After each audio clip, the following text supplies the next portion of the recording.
Someone hands you a trophy and you burst into tears. Not sad tears, not pain. The best moment of your life and your face does the exact opposite of what it should. That doesn't make sense. But the real answer is far stranger than you're just emotional. Your body isn't malfunctioning when this happens. It's running a very old piece of software.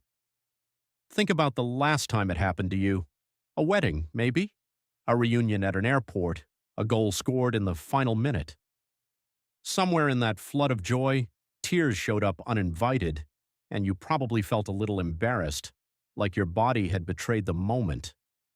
Here's the twist. Your body wasn't betraying anything, it was regulating. A psychologist named Oriana Aragon at Yale ran a study a few years ago that helps explain this.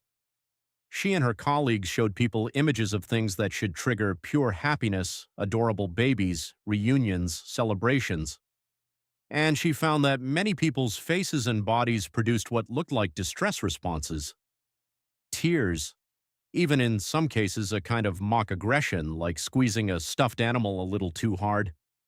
She called this dimorphous expression, a fancy way of saying your body sometimes expresses one emotion using the tools built for its opposite. Why would evolution build something so seemingly backwards? Aragon's theory has to do with intensity, not emotion type. Extreme joy and extreme grief aren't as different as they feel. Both are surges. Both overwhelm your nervous system. And your body, it turns out, doesn't have a separate release valve for every category of feeling. It has one general system for handling emotional overload. Tears are part of that system, whether the flood behind them is sorrow or elation. Your brain doesn't care what emotion is happening. It cares that a lot is happening. There's a deeper layer to this, too. A neuroscientist named Robert Provine, who has spent decades studying instinctive human behaviors like yawning and laughing, has pointed out that emotional tears are almost uniquely human. Animals produce tears to lubricate their eyes. Humans are the only species that reliably cries in response to emotion of any kind. That's strange if you think about it. Evolution rarely keeps a trait around unless it's doing something useful. So what is crying actually doing for you? One leading idea is that tears are a signal, not just a symptom. A wordless message to everyone nearby that says, something big is happening inside me and I need you to notice. At a wedding, at a birth, at a reunion, crying tells the people around you that this moment matters. It pulls other people closer, right when your nervous system most needs support, even if the moment itself is joyful rather than painful. In other words, crying at happy news might be less about sadness and more about connection. Here's where it gets even more interesting. A study out of Yale, following up on Aragon's original work, found that people who cried during happy moments actually recovered emotional balance faster afterward than people who didn't. The tears weren't just an overflow, they seemed to help reset the system, almost like a pressure valve releasing before things got too intense to handle. That fits with something else researchers have long suspected. Extreme joy, left unchecked, can feel almost unbearable. Have you ever laughed so hard it hurt? Smiled so much your face ached? At a certain threshold, positive emotion starts behaving like a stress response. Your heart races, your breathing changes, your body needs a way to bring itself back down. Crying does that.